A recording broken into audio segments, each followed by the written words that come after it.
నమస్తే, welcome to Maneru news bulletin లో ముందుగా హెడ్లైన్స్ చూద్దాం. తెలంగాణ నుండి అభిషేక్ మహంతి రిలీవ్, కరీంనగర్ సిపిగా గౌజలం నియామకం.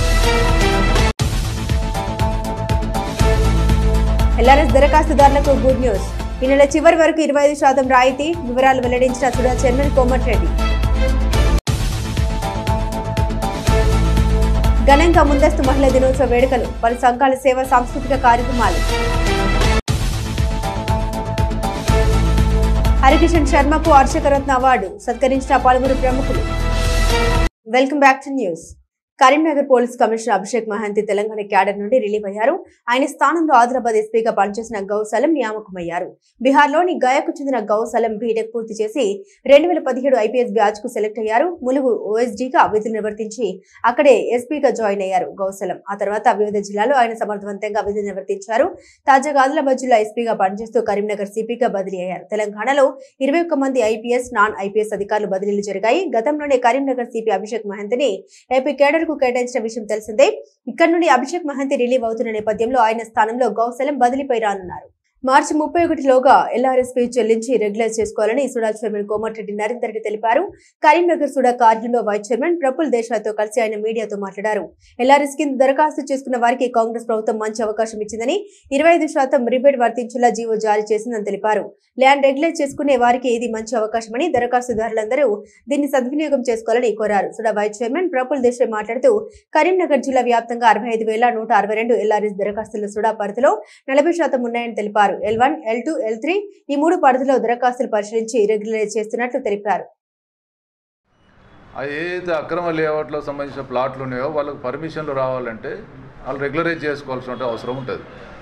కానీ మాకు అవసరం ఉన్నప్పుడే చేసుకుంటామంటే మరి ఎప్పటిలాగా ఇది ఇట్లనే కొనసాగుతుంది, మనం ఎప్పుడే అవసరం ఉంటే అప్పుడు చేసుకుంటాం అనేటువంటి పరిస్థితులకు వెళ్ళి బయటకు రావాలని కోరుతా ఉన్నాం. ఎందుకంటే ఆ అవకాశం కనుక లేనప్పుడు వాళ్ళు ఇల్లు కట్టుకోవాలనుకున్నా, లేకపోతే పర్మిషన్ తీసుకోవాలి, అమ్ముకోవాలి అంటే ఆ సందర్భంలో వాళ్ళకి అవకాశం లేకపోతే అది వీలు కాదు.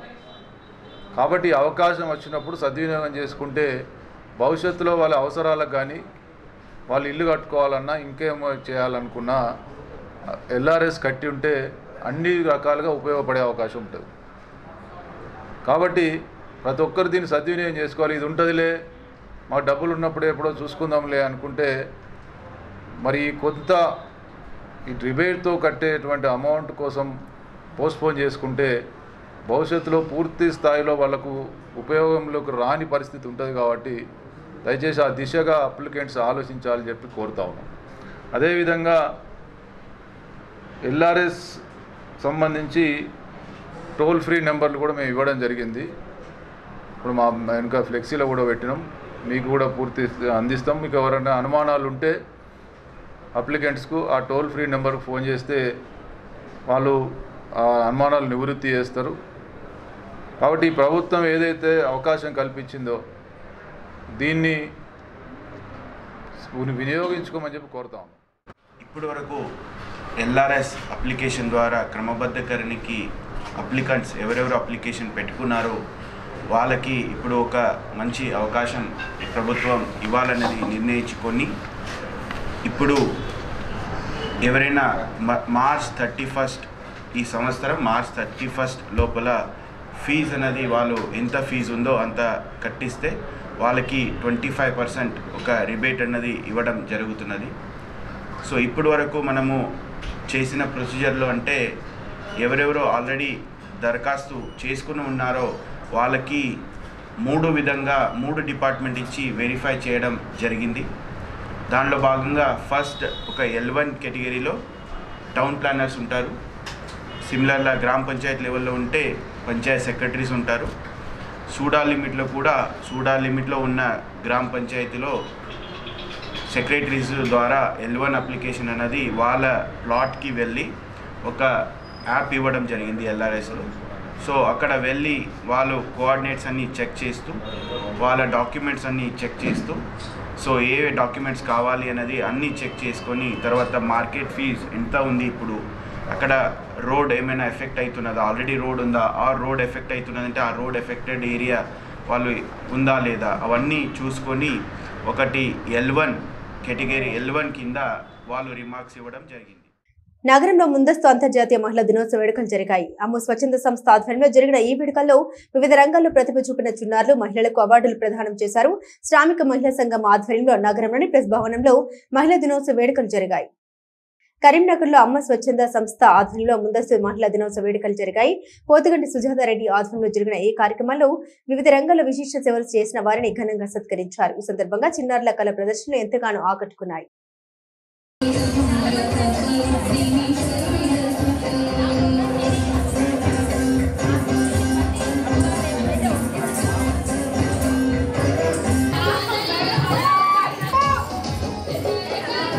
అమ్ము స్వచ్ఛంద సంస్థ ఆధ్వర్యంలో ప్రతి సంవత్సరం చేసినట్టే ఈ సంవత్సరం కూడా అమ్ము స్వచ్ఛంద సంస్థ ఆధ్వర్యంలో వివిధ రంగాల్లో రాణిస్తున్న మహిళలందరినీ పిలిచి వాళ్ళందరికీ కూడా ఘనంగా సన్మానించడం జరుగుతుంది. ఎందుకంటే మహిళ లేనిదే ఇది లేదు, సృష్టి లేదు, మహిళ లేనిదే సృష్టి లేదు. కాబట్టి మహిళ అంటే ఎక్కడ మహిళను పూజిస్తారో అక్కడ అంత బాగుంటుంది. అందుకే ఈరోజు మహిళా దినోత్సవం మేము ఈ విధంగా చేసుకోవడం చాలా సంతోషంగా ఉంది. కాకపోతే చిన్నపిల్లలు కూడా చాలామంది చిన్న పిల్లలు ఇక్కడ భరతనాట్యం చేయడం చాలా సంతోషంగా ఉంది. అందరికీ కూడా అంతర్జాతీయ మహిళా దినోత్సవ శుభాకాంక్షలు. అన్నిటికీ వెలిగించే శ్రీమంతులు మరియు మంచిగా చిన్నలు పెద్దలు ఇక్కడ మహిళలు ఈ కార్యక్రమంలో పాల్పంచుకొని ఆ కార్యక్రమాన్ని విజయవంతం చేసేందుకు గాను అదేవిధంగా ఈ కార్యక్రమం నిర్వహించిన మన సుజాతారెడ్డి గారు అమ్ము స్వచ్ఛంద సంస్థ వారికి మరొకసారి మా తరఫున ప్రత్యేక ధన్యవాదాలు తెలియజేసుకుంటూ రాబోయే భవిష్యత్తులో కూడా మా వంతు కర్తవ్య బాధ్యతతోటి వారి స్వచ్ఛంద సంస్థకి కానీ మహిళా మండలికి కానీ పరోక్షంగా ప్రత్యక్షంగా కానీ ఖచ్చితంగా మా వంతు సహకారం అందిస్తామని కోరుకుంటూ ఈ అవకాశం ఇచ్చిన ఈ కార్యక్రమంలో పాల్గొంచుకునే అదృష్టంగా నగరంలోని ప్రెస్ భవన్ లో అంతర్జాతీయ మహిళా దినోత్సవ వేడుకలు జరిగాయి. సిఐటియు 5వ శ్రామిక మహిళా సమన్వయ కమిటీ ప్రతినిధులు, ఉద్యోగులు పాల్గొన్నారు. అంతకుముందు కళాభారతి నుండి ప్రెస్ భవన్ వరకు ర్యాలీ నిర్వహించారు. ఈ కార్యక్రమానికి సిఐటియు జిల్లా అధ్యక్షులు గీట్ల ముకుందరెడ్డి, కార్యదర్శి ఎడ్ల రమేష్ శాస్త్రి మాట్లాడారు. ఇందులో శ్రామిక మహిళా సమన్వయ కమిటీ జిల్లా కన్వీనర్ మారెల్ల శ్రీలత, 5వ జిల్లా నాయకురాలు శారద తదితరులు పాల్గొన్నారు. ఈ నెల 8వ తేదీన జరుపుకునే అంతర్జాతీయ మహిళా దినోత్సవాన్ని పురస్కరించుకుని ఎల్ఐసి ఉద్యోగుల సంఘం, ఇన్సూరెన్స్ కార్పొరేషన్ ఎంప్లాయీస్ యూనియన్ మహిళా విభాగం ఆధ్వర్యంలో స్థానిక ప్రభుత్వ అనాథాశ్రమంలోని వృద్ధులు, దివ్యాంగులకు 2 బ్లూ స్టార్ నీటి కూలర్లు అందించారు. ఈ సందర్భంగా senior divisional manager SV Prasadarao మాట్లాడారు. ఎల్ఐసిలోని మహిళా ఉద్యోగులు ఇలాంటి సేవా కార్యక్రమాలు చేయడం గొప్ప విషయమన్నారు. ఎల్ఐసి మహిళా ఉద్యోగుల పట్ల తనకు గౌరవ భావం ఉందని, భవిష్యత్తులో మరిన్ని కార్యక్రమాలు చేపట్టాలని, ఇందుకు యాజమాన్యం తరపున మద్దతు ఇస్తామని హామీ ఇచ్చారు.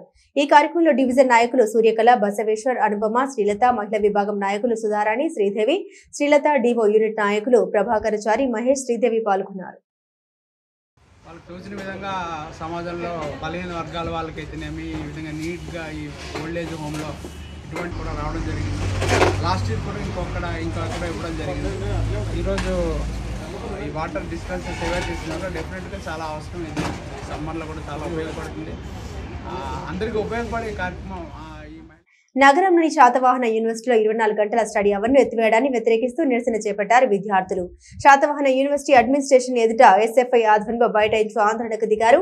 ఈ సందర్భంగా వారు మాట్లాడుతూ యూనివర్సిటీ లైబ్రరీలో గతంలో నిరంతరం స్టడీ అవర్స్ కొనసాగేదని, ప్రస్తుత వీసీ టైమింగ్ ను కుదించడం వల్ల పోటీ పరీక్షలకు విద్యార్థులు ప్రిపేర్ కాలేకపోతున్నారని ఆందోళన వ్యక్తం చేశారు.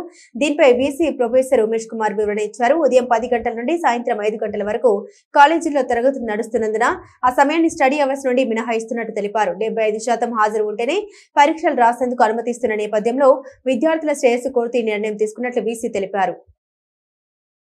సిటీలో ఉన్న 24/7 లైబ్రరీని మూసివేయడం జరిగింది. గతంలో 24/7 ఉంటే మేము చదువుకోవడానికి చాలా వీలుగా ఉండేది. ఇప్పుడు వీసీ గారు వచ్చిన తర్వాత దానికి టైమ్స్ లిమిట్స్ అనేవి పెట్టారు. సో దానివల్ల కాంపిటేటివ్ వాళ్ళు కావచ్చు, మిగతా వాళ్ళు కూడా చాలా ఇబ్బంది పడుతున్నారు. మేము ఏమంటున్నాం అంటే 70% ఏదైతే అటెండెన్స్ ఉన్నదో రోజు కాలేజీ వెళ్ళకుండా మిగతా టైంలో చదువుకుంటాం. మాకు అవకాశం కల్పించాలని వీసీ గారిని రిక్వెస్ట్ చేస్తున్నాం. మా సమస్యలను పట్టించుకోవాలని కోరుకుంటున్నాం. విద్యార్థులకు కాంపిటేటివ్ ప్రిపేర్ అయ్యే విద్యార్థులకు ఈరోజు ఇబ్బంది కలిగే విధంగా ఈ 24/7 తీసేసిన పరిస్థితి ఈరోజు యూనివర్సిటీలో ఉన్నది. ఈ 24/7 స్టడీ హాల్కి సంబంధించి అనేక మంది విద్యార్థులు ఈరోజు వాళ్ళు చదువుకునే చదువులో వాళ్ళకు చదువుకోవడానికి కూడా చదువుకోలేని పరిస్థితి ఉన్నది. యూనివర్సిటీ అంటే విశ్వవిద్యాలయం అంటే విజ్ఞాని పంచేది. అట్లాంటి విజ్ఞాన వేదికల్లో విద్యార్థులకు చదువు కరువైన పరిస్థితి ఈరోజు యూనివర్సిటీలో జరుగుతుంది. కాబట్టి ఈ స్టడీ హాల్కి సంబంధించి 24/7 ఓపెన్ చేయాలి.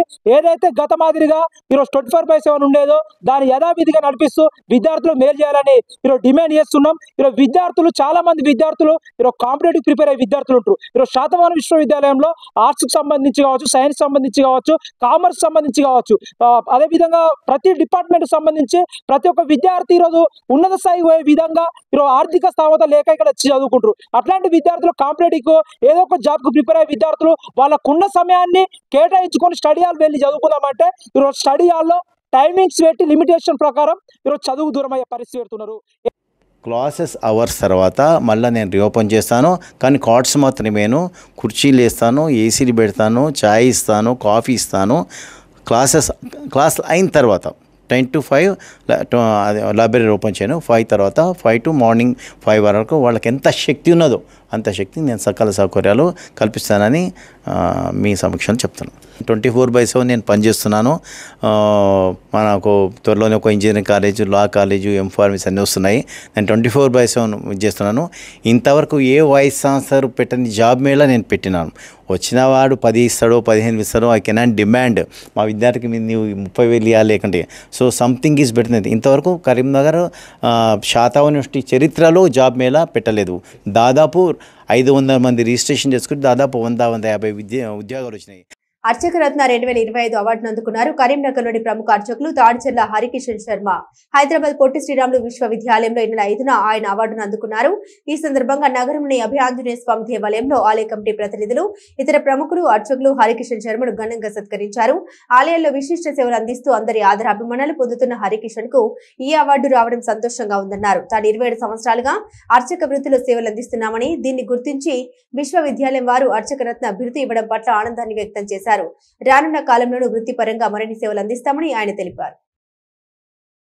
నేను నుంచి తాళపల్లి హరిశర్మ గారు చాలా దగ్గరి మిత్రుడు, దగ్గర పురోహితుడు, దగ్గర అర్చకుడు, అన్ని విధాల ఆపద్బంధుడు, అనుగ్రహాలందరికీ ఆశీర్వాదం ఇస్తుంటాడు. మంచి స్వభావంతో నిస్వార్థపరుడు, నిజాయితీగా పురోహితం చేస్తూ అందరికీ ఆదరామలు పొంది ఈ తెలంగాణలో ఇంతమందితోని ఒక మంచి స్వభావంతో వెళ్ళిన వ్యక్తికి అవార్డు రావడం అంటే చాలా గొప్ప విశేషము.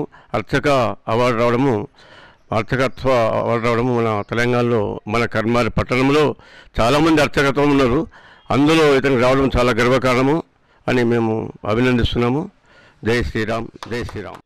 International spiritual and temples development committee వారి ఆధ్వర్యంలో జరిగినటువంటి దానిలో అర్చకరత్న అనేటువంటి బిరుదునిచ్చి నన్ను సన్మానించడం చాలా గర్వకారణంగా ఉన్నది.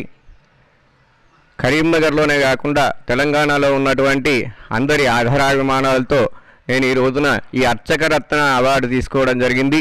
మీ అందరి సహాయ సహకారాలతో నేను ఈ విధంగా 27 సంవత్సరాల నుంచి అర్చకత్వంలో ఉన్నాను.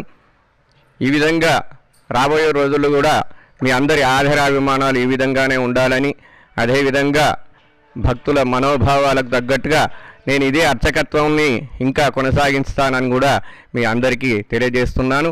ఆ భగవంతుని యొక్క అనుగ్రహం మీ అందరి మీద కూడా ఉండాలని కోరుకుంటున్నాను. రైల్వే గూడ్స్ షెడ్ ను కొత్తపల్లిలో ఏర్పాటు చేశాకనే కరీంనగర్ లో మూసివేయాలని అధికారులను కోరారు railway handling transport contractors welfare association ప్రతినిధులు. నగరంలోని మార్కెట్ కమిటీ ఎదుట ఏర్పాటు చేసిన కార్యాలయాన్ని ప్రారంభించి మాట్లాడారు. రైల్వే గూడ్స్ షెడ్ ను ఏప్రిల్ నెలలో కొత్తపల్లిలో ఏర్పాటు చేస్తున్నందున అప్పటి వరకు దాన్ని కరీంనగర్ లోనే కొనసాగించాలని సూచించారు. హెచ్ఐటి కాంట్రాక్టర్స్, హమాలి తదితర సమస్యల పరిష్కారానికి ఈ కార్యాలయం వేదికగా నిలుస్తుందన్న ఆశాభావం వ్యక్తం చేశారు. ఈ కార్యక్రమంలో అసోసియేషన్ అధ్యక్షుడు పెద్ది లక్ష్మీనారాయణ, కార్యదర్శి అబ్దుల్ సమద్ నవాబ్, లీగల్ అడ్వైజర్ మధుసూదన్, గౌరవ అధ్యక్షుడు బోయిన్పల్లి నరసింగరావు, కోశాధికారి పోకల రవి, ఉపాధ్యక్షుడు తోడుపనూరి కరుణాకర్, కాచం రవీందర్, చింతకింది శ్రీనివాస్ పాల్గొన్నారు. ఇక్కడ కొన్నేళ్ల సంధి రైల్వే ఉన్నది. ఇక్కడ రూల్స్ వచ్చేవి. ఇప్పుడు ప్రస్తుతం ఏంటంటే కొత్తపల్లిలో దాదాపు వాట్సాప్ గ్రూపులలో ఈ మార్చిలో వస్తుందని చెప్పని అంటున్నారు. కానీ ఎప్పుడైనా కూడా దానికి దాదాపు కోడ్ వచ్చే అవకాశం ఉన్నది. దానికి మేము అందరం కలిసి ఒక వేదికగా ఉన్నట్టుంటే మనకు దేనికైనా కానీ మంచుకుంటుందనే ఆలోచనతో ఇది నిర్ణయం చేసి పెట్టడం జరిగింది. ఇప్పుడు అమౌంట్ ఇష్యూస్ కానీ, ఇప్పుడు లారీస్ ఇష్యూస్ కానీ, ఏ సమస్యలు ఉన్నా కానీ కూకుండి సామరస్యంగా కలుపుకొని సజావుగా పనులు జరగడానికే మా ఒక ఆలోచన. తర్వాత ఇంకోటి ఏంటంటే కూడా ఇప్పుడు గాంధీ రోడ్ ఆఫీస్ ఎట్లయితే అనుకుంటున్నామో అదేవిధంగా ఈ కాంట్రాక్టర్ ఉంది కూడా ఒకటి తాటి మీద తీసుకెళ్ళి లాభాలలో పనిచేయాలనే ఆలోచనతో కూడా మేము ఉన్నాం. అది ఒక సాధ్యమైతే అందరూ సంతోషం. ఇది ముఖ్య ఉద్దేశం మాత్రం అందరం కలుపుకోవాలి, మంచిగా ఉద్దేశం కొద్దిగా ఓపెన్ చేయబడుతుంది. మార్చ్ ఎండింగ్ లేకుంటే ఏప్రిల్ ఫస్ట్ వీక్లో కరీంనగర్ నుంచి గుడ్ షెడ్ కొత్తపల్లి పోయే అవకాశం ఉన్నది. మాకు అనేక ఇబ్బందులు ఉన్నాయి. హెచ్ఎండి కాంట్రాక్ట్స్, అది ఫర్టిలైజర్ కానివ్వండి, రా రైస్ కానివ్వండి, మక్కలు కానివ్వండి, బయల్ రైస్ కానివ్వండి, ఇవి అన్నీ ఇక్కడి నుంచి జారగొట్టడానికి స్టేట్ గవర్నమెంట్ కానీ సెంట్రల్ గవర్నమెంట్ కానీ 2 సంవత్సరం మరి దాని మీద ఒక 6 నెలలు ఎక్స్టెన్షన్ ఇస్తారు. దానికి టోటల్లీ లారీలు సప్లై చేసే మాదే, మళ్ళీ హమాలీస్ కూడా మేమే పెట్టాలని ఉన్నది. దాంట్లో కొన్ని ఇబ్బందులు ఉన్నాయి. ఆ ఇబ్బందులు ఎట్లా మనం ఫేస్ చేయాలా, దానికోసం కరీంనగర్ డిస్ట్రిక్ట్ మొత్తం ట్రేడర్స్, కాంట్రాక్టర్స్ మొత్తం ఒక్కటే కాడే ఉంది. పెద్ది లక్ష్మణ్ గారికి ప్రెసిడెంట్ చేసినారు, మిగతా వైస్ ప్రెసిడెంట్, జనరల్ సెక్రటరీ అందరూ ఆల్ కాంట్రాక్టర్స్తో తీసుకున్నారు. బీజేపీపై రాష్ట్ర మంత్రి పొన్నం చేసిన వ్యాఖ్యల్ని ఖండించారు మాజీ మేయర్ బీజేపీ నేత యాదగిరి సునీల్ రావు. కరీంనగర్లోని ఓ ఫంక్షన్ హాల్లో ఆయన మీడియాతో మాట్లాడారు. ఎమ్మెల్సీ ఎన్నికల్లో బీఆర్ఎస్ బీజేపీ కలిసి పోటీ చేయడం వల్లే కాంగ్రెస్ ఓడిపోయినట్లు మంత్రి చేసిన వ్యాఖ్యలు అర్థరహితమన్నారు. ఎమ్మెల్సీ ఎన్నికల్లో పోటీలో నిలపలేని నిస్సహాయ స్థితిలో కాంగ్రెస్ ఉందన్నారు. కాంగ్రెస్ పాలనను ప్రజలు తిరస్కరించారని చెప్పడానికి ఎమ్మెల్సీ ఫలితాలే నిదర్శనమన్నారు. అందరూ కూడా వారి శ్రమను గుర్తించి భారతీయ జనతా పార్టీ యొక్క మా రాష్ట్ర అధ్యక్షులు కిషన్ రెడ్డి గారి నాయకత్వంలో మరి ఎమ్మెల్సీలను గెలిపించిన విషయాన్ని మీరు మర్చిపోవద్దు. సరైన నాయకులు లేరు అని పత్రికా విలేకరుల సమావేశం పెట్టి చెప్పిన తర్వాత కూడా మీరు గుర్తుంచుకోకపోతే అది మీ యొక్క దౌర్భాగ్యంగా నేను భావిస్తూ ఉన్నాను.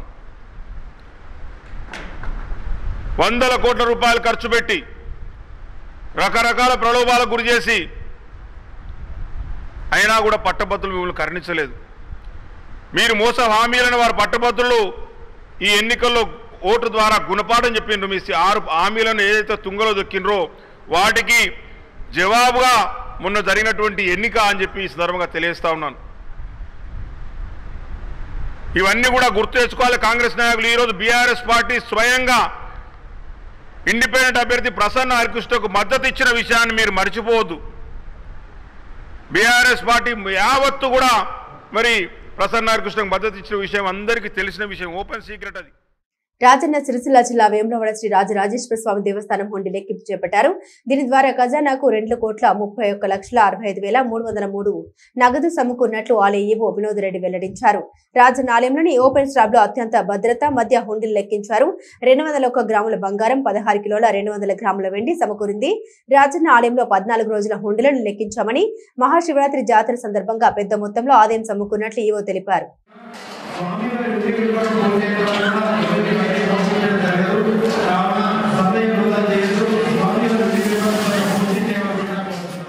కరీంనగర్ జిల్లా తిమ్మాపూర్ మండలం ఎల్ఎండి కాలనీలో శ్రీ వెంకటేశ్వర స్వామి బ్రహ్మోత్సవాలు కొనసాగుతున్నాయి. ఇందులో భాగంగా రథోత్సవాన్ని ఘనంగా నిర్వహించారు. శ్రీ పద్మావతి వెంకటేశ్వర స్వామి వార్లకు ప్రత్యేక పూజలు నిర్వహించారు. అనంతరం వేద పండితులు గోవర్ధన వెంకటాచార్యులు, శ్రీకాంతాచార్యులు స్వామి సమక్షంలో స్వామివారి దర్శనం చేసుకున్నారు భక్తులు. అనంతరం కోలాటం ఆడుతూ నృత్యాలు చేస్తూ ఆలయం చుట్టూ రథోత్సవాన్ని చేపట్టారు. అలాగే ఎల్ఎండి కాలనీలో పురవీధిలో రథోత్సవాన్ని తిప్పుతూ పలువురు భక్తులకు దర్శనాన్ని కల్పించారు. ఈ సందర్భంగా ఆలయ కమిటీ నిర్వాహకులు మాట్లాడారు. ప్రతి ఏడాది మాదిరిగానే ఈ ఏడాది కూడా అంగరంగ వైభవంగా బ్రహ్మోత్సవాలు నిర్వహించుకున్నట్లు తెలిపారు. ఈ కార్యక్రమంలో మాజీ ఎంపీపీ కేతిరెడ్డి వనిత, జక్కని శ్రీవాణి, ఆలయ కమిటీ సభ్యులు రవీందర్ రెడ్డి, పోలి కిషన్, ప్రసాద్ రెడ్డి, వెంకటేశ్వర్లు, చెంచు రామయ్య, శ్రీనివాస్, రాజయ్య, కరుణాకర్లతో పాటుగా పలువురు భక్తులు పాల్గొన్నారు.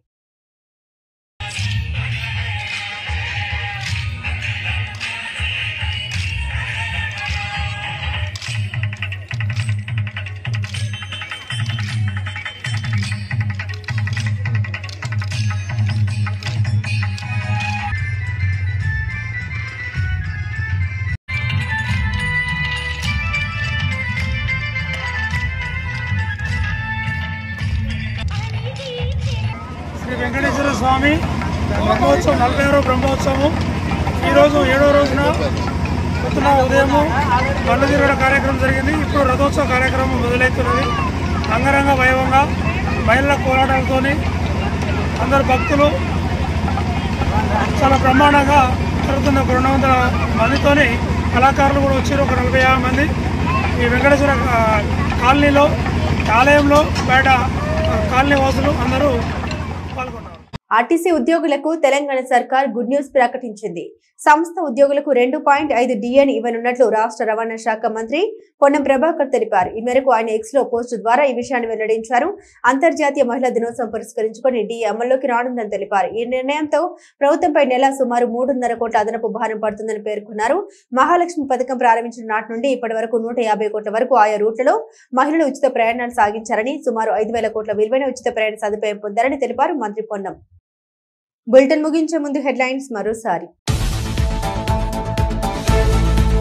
తెలంగాణ నుండి అభిషేక్ మహంతి రిలీవ్, కరీంనగర్ సిపిగా గౌజలం నియామకం.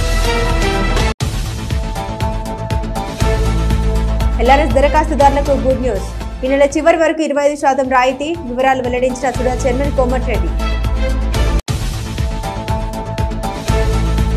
ఘనంగా ముందస్తు మహిళా దినోత్సవ వేడుకలు, పలు సంఘాల సేవ సాంస్కృతిక కార్యక్రమాలు. హరికిషన్ శర్మకు అర్చకరత్న అవార్డు, సత్కరించిన పలువురు ప్రముఖులు. ఇవి బులెటిన్ అప్డేట్స్. మరిన్ని అప్డేట్స్ కోసం చూస్తూనే ఉండండి మానేరు న్యూస్.